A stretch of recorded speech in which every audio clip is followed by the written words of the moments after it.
Hey everyone! Welcome to part 3 of my Guilds of Ravnica Set review. This episode we're going to be focusing on green and artifacts. We're skipping ahead to do artifacts just because it balances better in my overall plan. Starting the next video we'll start talking about the actual guild multicolor cards and whatnot. So, but if you have not watched the prior episodes, I recommend going back doing and at least watching the first one on the white and blue episode. That will give you a bit of a better idea of how I'm analyzing these cards, which is mostly for limited, mostly for draft.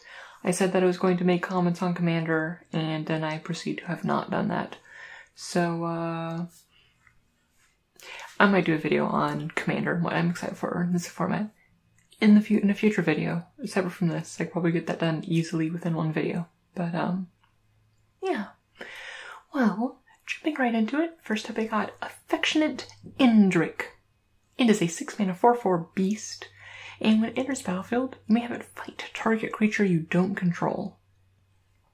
We've had some creatures like this in the past. The most notable one I can remember is back in Eldritch Moon with Somberwald Stag, which was honestly it worked really well. This is a little bit worse. Its stats are not as good as Somberwald Stag, but the 4/4 is still a good body. It fights with a lot of stuff that we've seen in the set so far.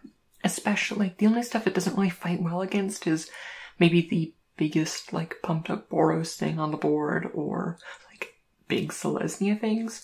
But any of the Dimir or, things, it'll just eat, or eat some, small token or anything. The floor of this card is pay 6 mana for 4/4, and you get to kill a token, which is fine, and oftentimes you'll be able to kill something bigger than that. It does have 4 toughness, so there's a lot of potential things it can kill.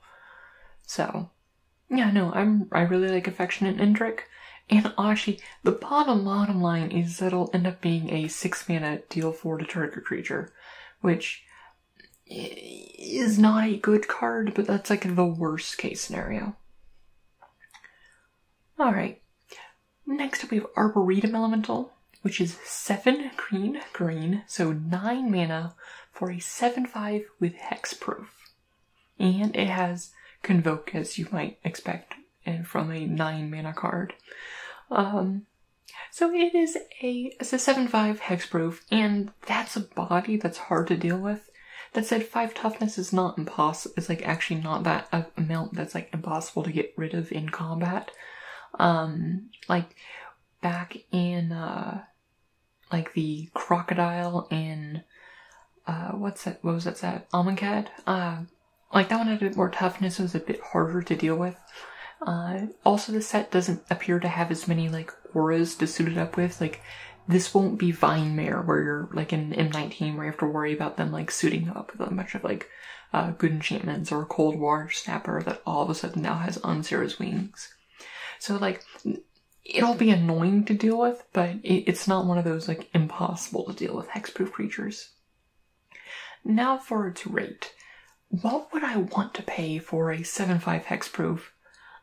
I'd probably be willing to pay about 7 for that. That's about what I want, and getting 2 creatures out to Convoke that isn't bad, and honestly, by the time you have 6 mana, getting a good 3 creatures or more out isn't impossible.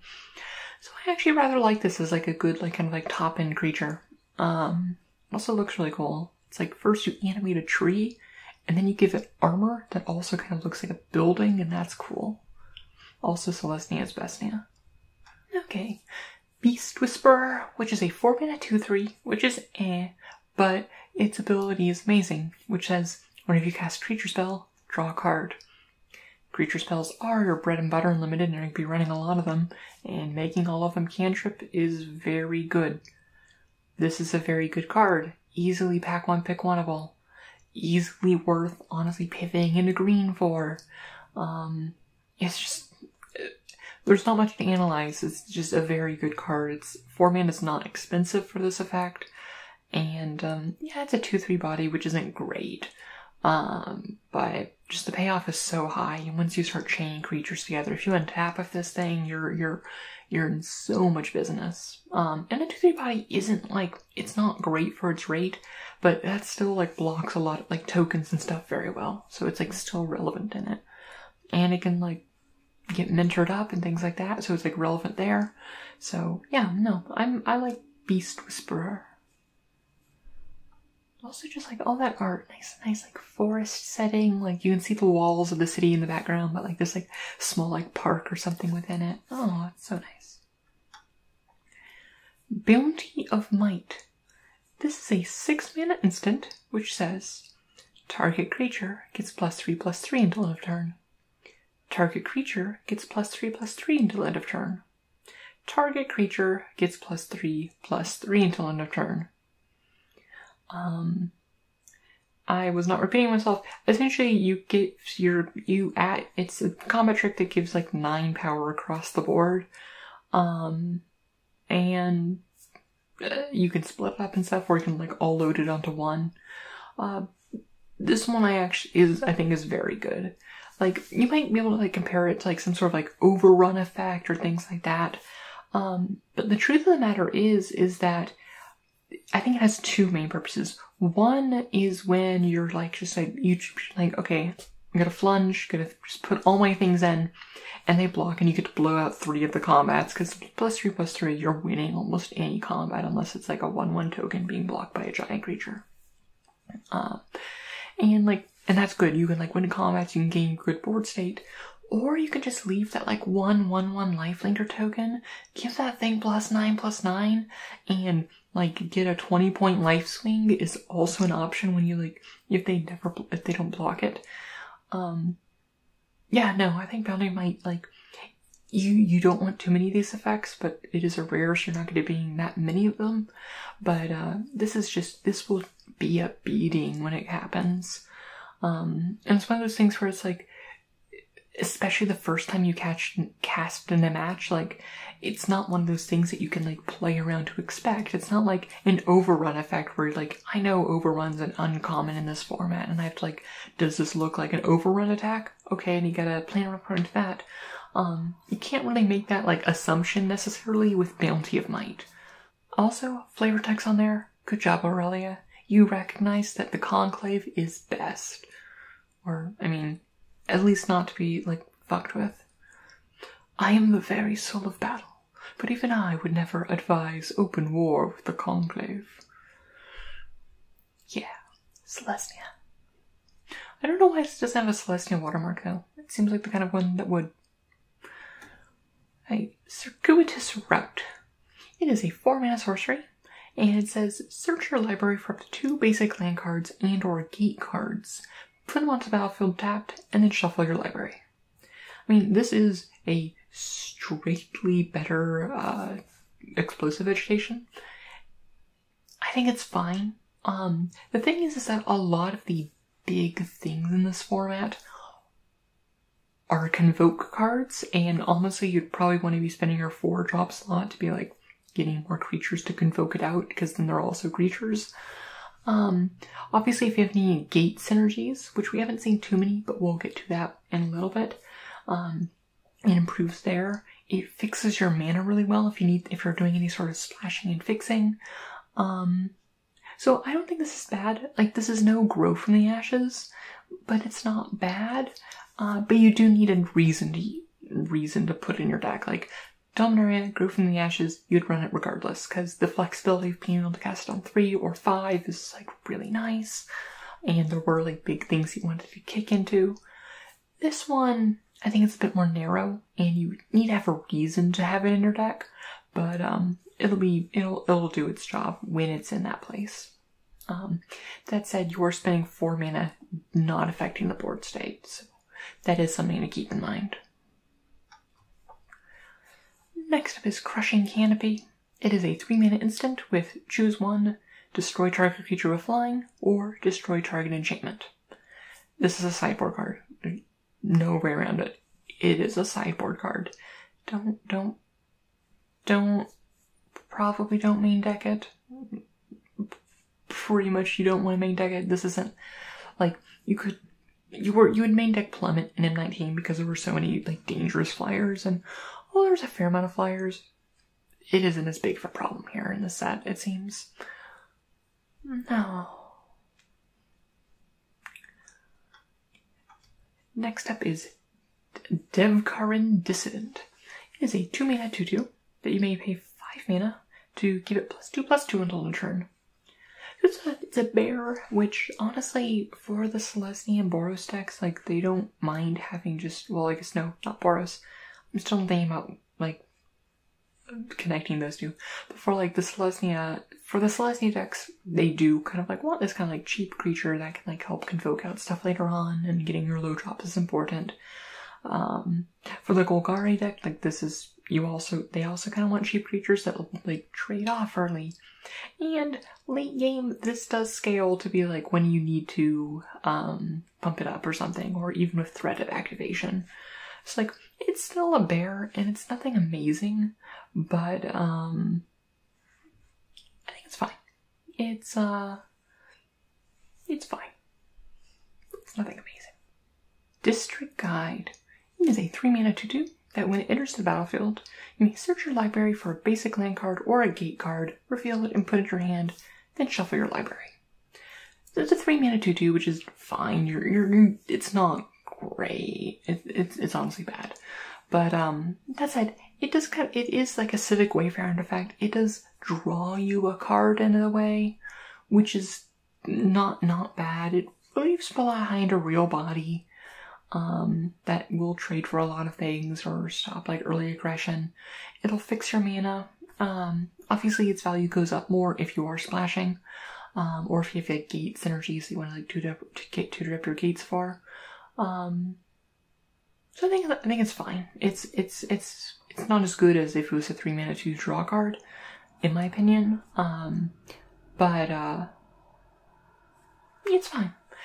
Also, it's just, like, such good art, like the storm in the background of, like, the light sweeping through the clouds, and, like, the angled buildings, and, like, the autumn trees, and the hair, and the robe dress thingy blowing in the wind.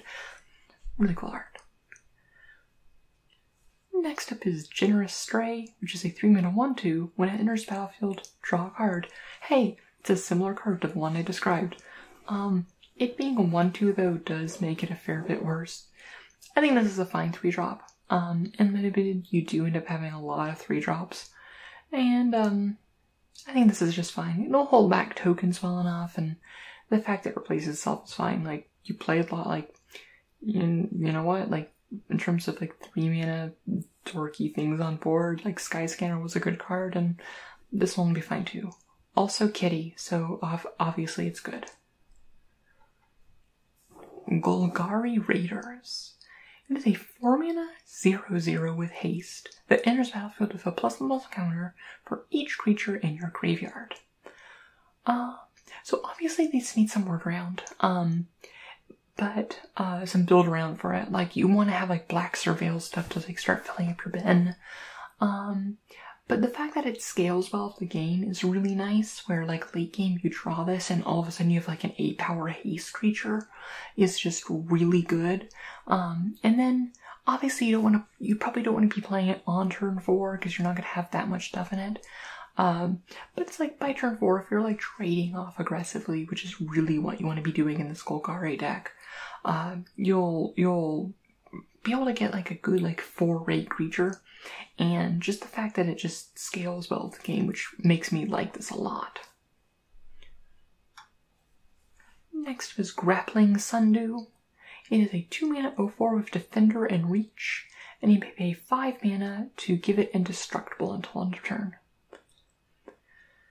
I don't think this is great. Like, we saw some other defenders in blue and black that, like, gave you surveil and things like that, and that, like, helped, like, give you card advantage and things like that. And this doesn't do any of that. So I'm not big on Grapple Sundew. It just doesn't do enough.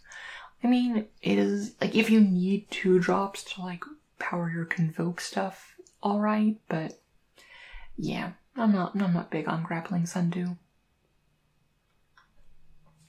Hatchery Spider. It is a 7-mana 5/7 with Reach. 7-mana 5/7 Reach is fine. Like, it blocks really well, it attacks pretty well. but it also has Undergrowth.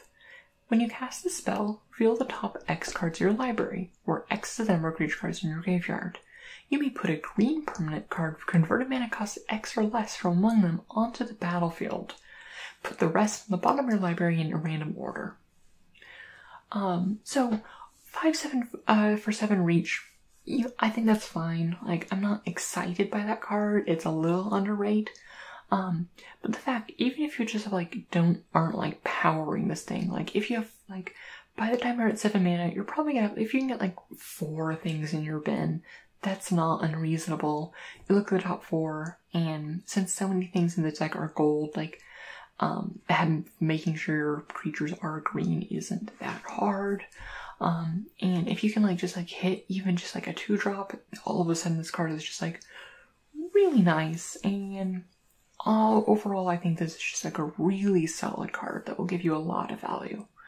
Obviously it gets so much better if you have more of the enablers to actually start filling up your bin full of creatures and whatnot. But yeah, no, I like Hatchery Spider. Next is Hitchcraw Recluse. It is a 3-mana 1/4 with reach. I think this is fine if you need 3 drops, but it's nothing amazing. Obviously, it is definitely one of those cards that was also like worth sideboarding in against, in like a Dimitar deck that has lots of flyers or things like that. But yeah, I think it's fine. It's a passable 3-drop, but it's not great. I would avoid running these main deck if I could. It's no giant spider. Next up is Iron Shell Beetle. It is a 2-mana 1/1, and when it enters the battlefield, put a +1/+1 counter on target creature. So it's like, it's 2 mana, it's 2 bears worth of stats, but you don't get, it requires another creature to enable them, which is in a lot of ways, well actually no, you can just enter as a bear, but sometimes you can like put a counter on something that like is bigger or has like keywords or something like that. I mean, it's a bear with upside and it's fine, but I don't think it's amazing.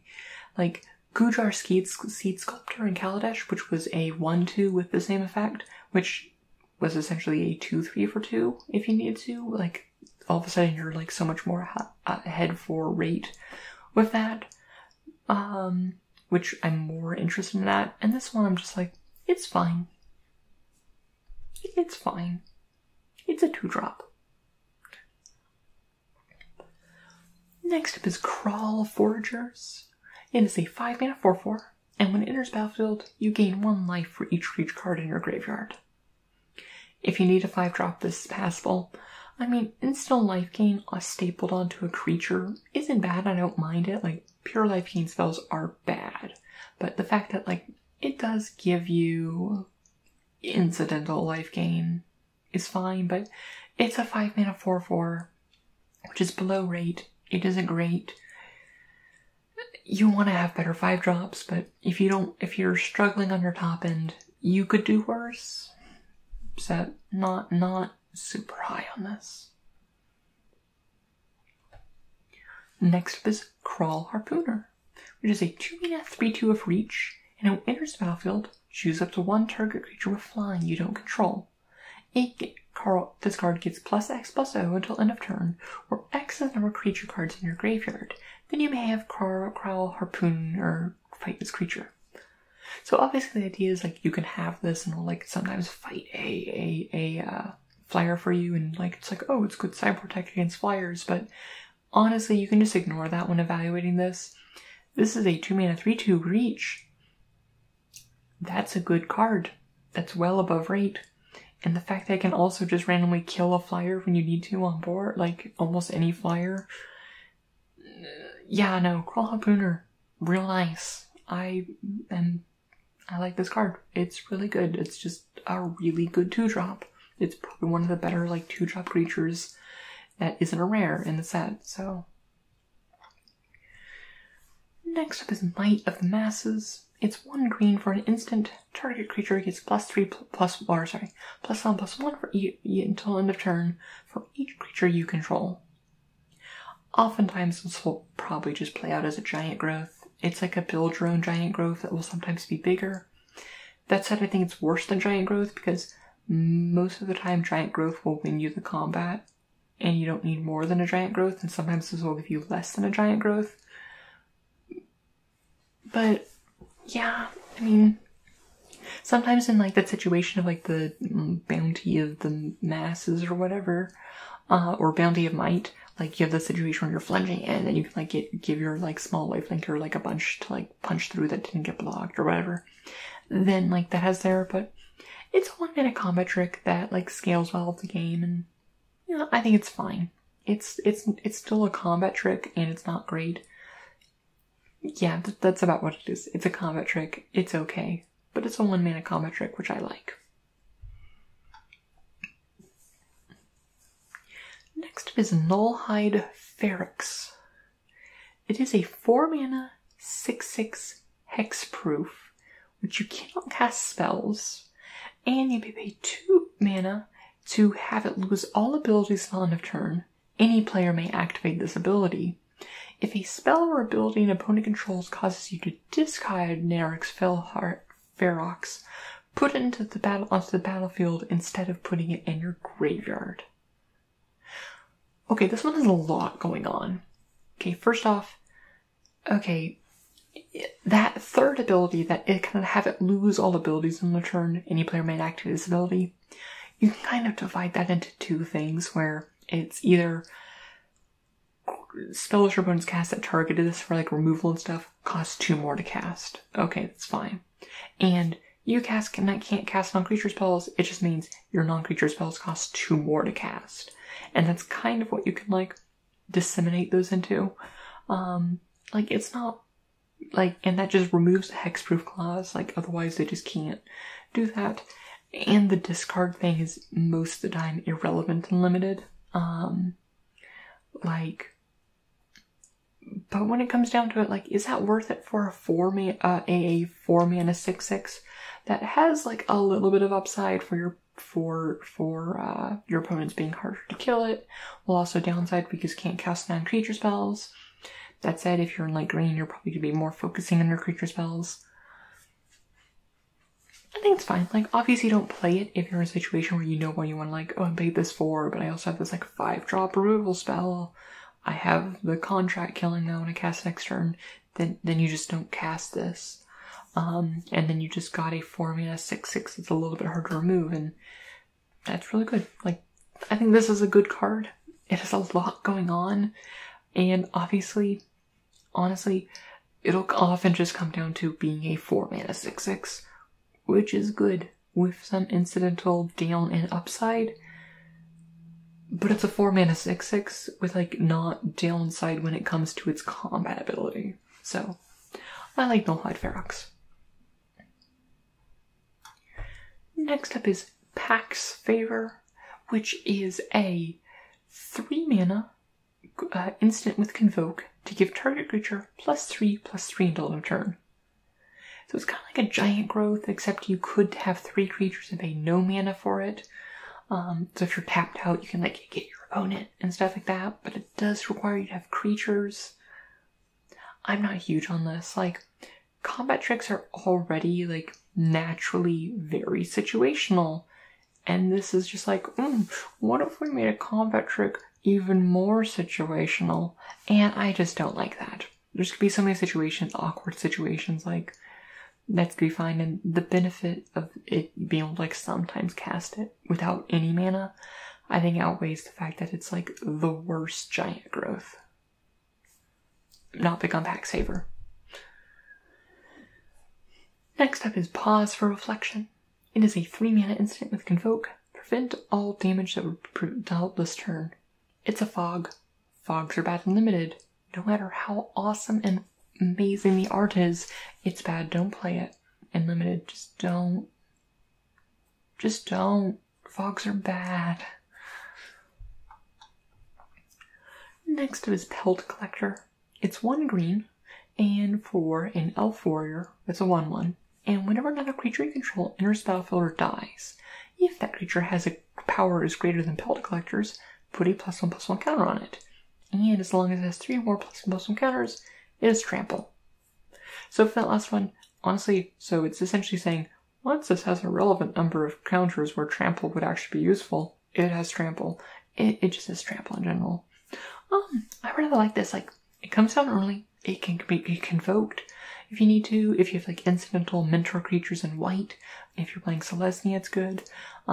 Worst comes to worst, you trade it off. Something like you get it pumped up once or twice. You trade it off for something that you're probably trading up on mana advantage. It's in your bin for any like undergrowth cards you got, and yeah, no, this is just a really efficient creature. It scales well with the game, and the fact that it's like inner battlefield or dies is real nice. So yeah, no, I like Pellet Collector. Like, even if you get it like to grow once, like going 1-drop this, 2-drop a bear, all of a sudden you just now have 2 bears and you paid 1 mana for a 2/2, which is just a good trade card.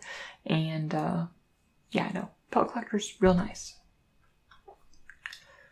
Next up is Portcullis Vine.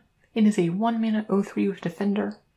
You can pay 2 and tap and sacrifice it, or sacrifice a creature with Defender to draw a card. For the most part, this will be to sacrifice itself, draw a card. And honestly, for a 1 mana Defender that, like, okay, after you use it for blocking early aggression, you have bigger things out, or you used it to, like, convoke out some other things. I'm happy with this. It puts itself into the graveyard while, like, replacing itself for undergrowth. It like stops like early like Boros token aggro and things like that. So yeah, no, I rather like Portcullis Vine. The fact that it replaces itself just makes it so nice. So yeah, like obviously it needs like a little bit of mana investment to like get there, but it kind of feels like almost like kind of like a 3-bit Inspector if 3-bit Inspector was a Vine. But also, the Secret doesn't have to kill itself and is a bit more relevant of a presence. But, I mean, this one can still convoke and stuff. And I think it has enough going on with the mechanics of the set that I like it. Next up is Prey Upon. It's 1 green for sorcery. Target creature you control fights target creature you don't control. Both of the green factions will have like some nice like beefy creatures that that will fight well, and this is just your green removal. It's not like at the same level as like a lot of the other colors removal, but you'll run it. They're good. Like being able to kill your opponent's creatures is important, and this gets it done.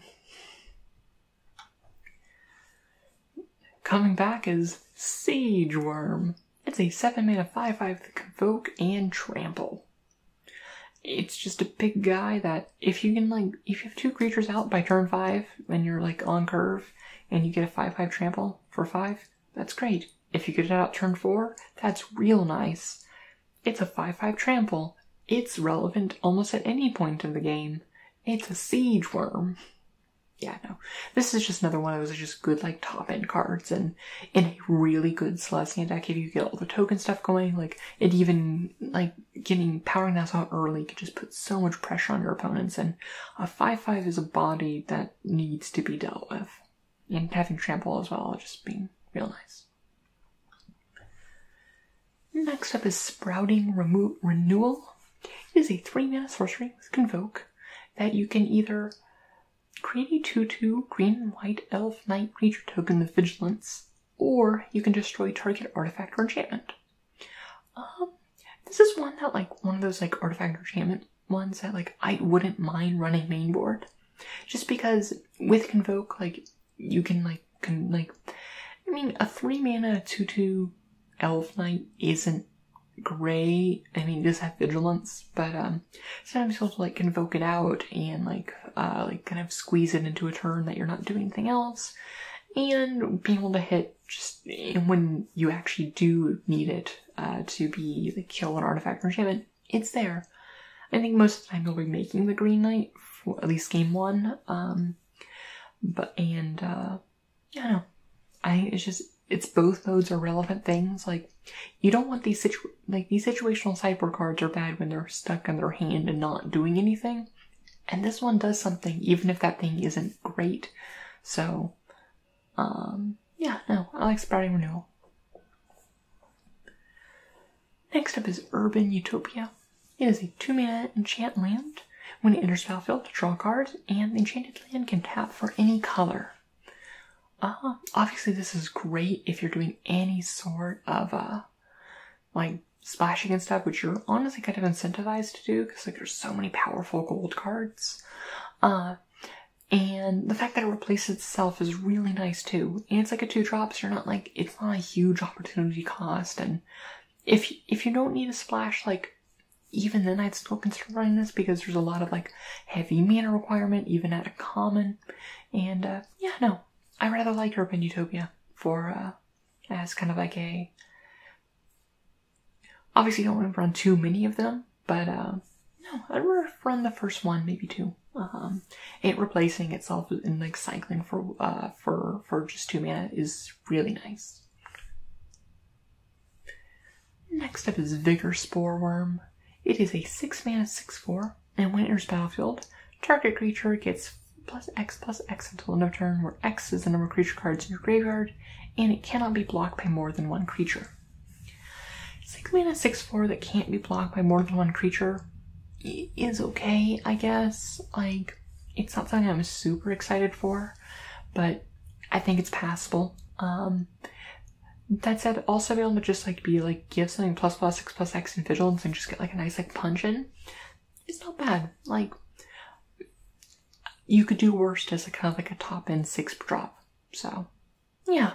No, it's not bad. And it's, like, obviously it gets a lot better if your, like, opponent's doing any sort of, like, token strategy, because, like, all of a sudden, like, when you're expecting to just be like, oh, I'll just trade off a few tokens for those things, they can't do that, and then it just starts going into other things, and yeah, no. I like it. Next up is Vivid Renewal. It is a 5-mana sorcery, and you can return up to 3 target multicolored cards from your graveyard to your hand. Exile Vivid Renewal. I mean, obviously your multicolored cards are going to be some of your most powerful. You do need to have, like, critical mass of them. I would say you probably want to have at least 8 multicolored cards in your deck, which is not hard to do in this format, I think. But if you find yourself mostly in monocolored stuff, you probably don't want to do this. But oftentimes this will be, like, kind of like a 5-mana, like, get back 3 of some of your best cards, which I rather like. And then if you're in Golgari, like, combine that with any black surveil, so you've been able to, like, fill your yard and things like that. So yeah, no, I don't mind Vivid Renewal at all. And next up is Wary Okapi, which is a 3-mana 3/2 vigilance. That's it. It's a fine 3-drop. It's not great, but a 3-drop if you need to fill out your slot, it's fine. Wild Ceratok. This is a 4-mana 4/3. It's a 4-drop. It's a little bit below rate, but I guess if you need a 4-drop, it's there, but it's not great. There's not much to say. It's a 4-mana 4/3. Alright, and that's it for green.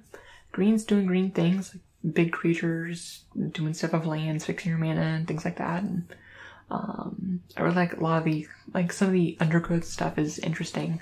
The thing is, for green, for the undergrowth stuff, that undergrowth really kind of needs the black surveil stuff to really get that enabling.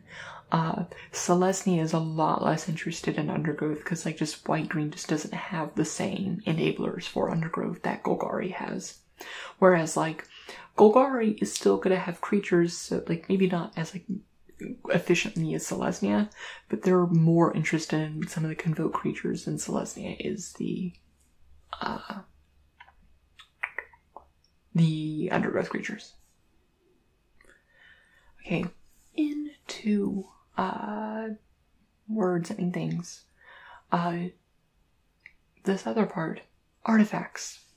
Hey, so first up we have the Locket Cycle. I'm going to talk them all in a group. We'll go through all of them later.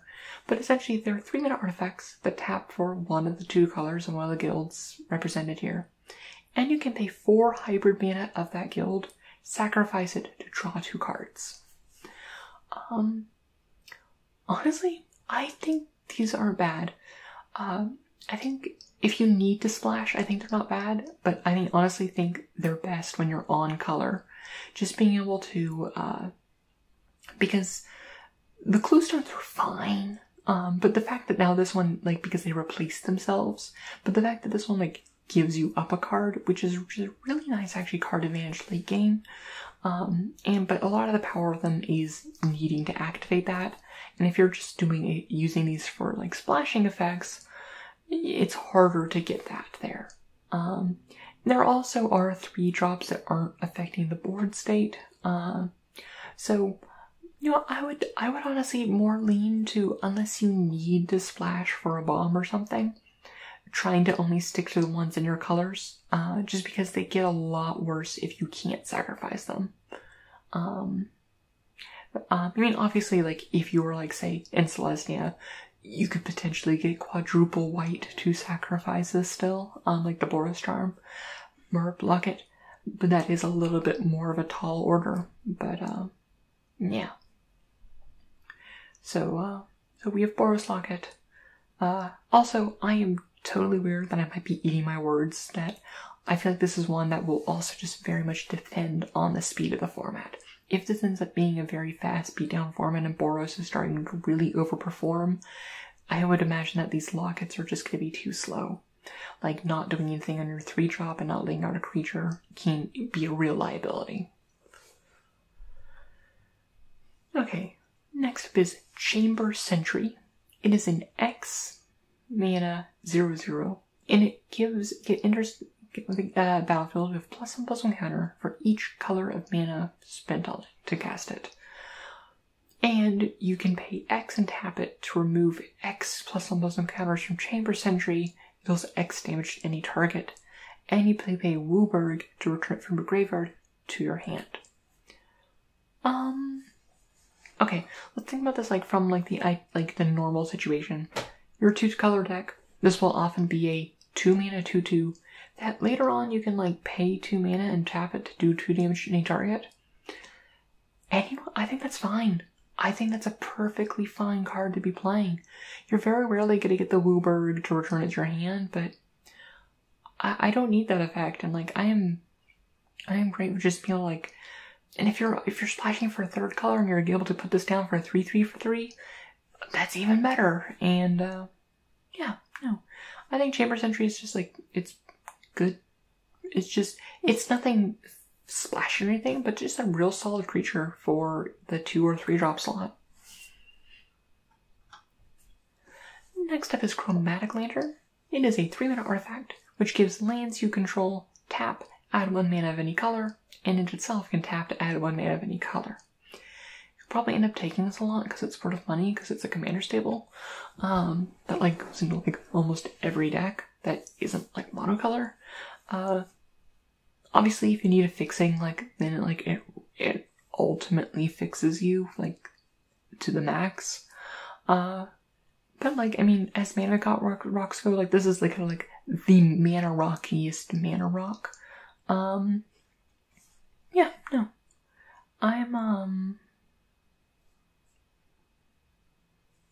No, it's, honestly, most of the time I'll take it because it's money. And that's just, like, the facts. If you're like if you're listening to this and you're like going to my advice for any like high level limited tournament, I hope you're not listening to my set review for high level like Magic advice. Go listen to limited resources and whatnot. And like you could run more embarrassing mana rocks. Like I think because it just like fixes for everything and like gives you perfect mana is real nice, and I think it's worth running. But yeah, no, you'll take it for the money. I know I will. Next I've got Dimir Locket, same thing. As Bone. Gatekeeper Gargoyle. It is a 6-mana 3/3 flying, and it enters the battlefield with a +1/+1 counter for each gate you control. Okay, so let's think about this. 6-mana 3/3 flyer. Am I interested in that? Not really. But say I have 1 gate, 6-mana 4/4 flyer, no mana requirements. I'm a little more interested. If I have 2 gates, I'm starting to get interested. I wouldn't, like, obviously, I wouldn't mind actually picking this up early and then prioritize getting some gates, because, like, this can actually be really good. Like, you have 3 gates and this comes down as a 6 mana 6/6 flyer. That's just amazing. I'd probably want to have at least 3 or 4 gates in my deck, because coming out as a 4/4 flyer for 6 is not an embarrassing, like, rate. And anything beyond that is real good. The only, like, bad situation I think you find yourself in is when you don't have any gates. So if you have the gates and, like, you have a few of them at least, I think this will just be a real good beater in the air. Next up is the Glaive, the Guild Pact, which I am definitely on the side of. That's not a glaive, that's a sword. Glaives are polearms. There's been a lot of, like, talk about this and arguments on, like, Twitter and whatnot, and I am definitely on that. That's not a glaive, that's a sword. But it is a 2 mana equipment with equip 3.